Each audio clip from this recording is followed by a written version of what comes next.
Halika kayo guys at samahan niyo akong puntahan natin ang Diwata Pares Overload ni Diwata.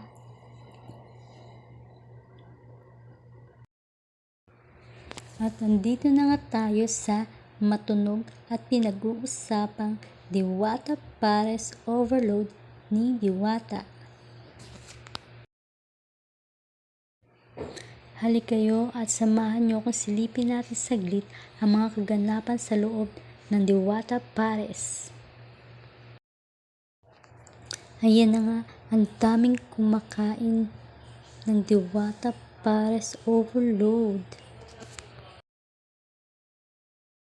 At ito na nga, nagpipila na para maka-order.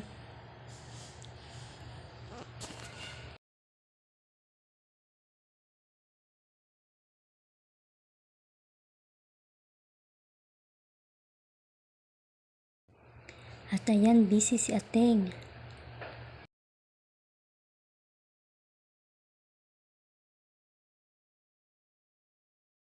At ito na si Kuya, nagsasandok na ng Pares Overload with rice.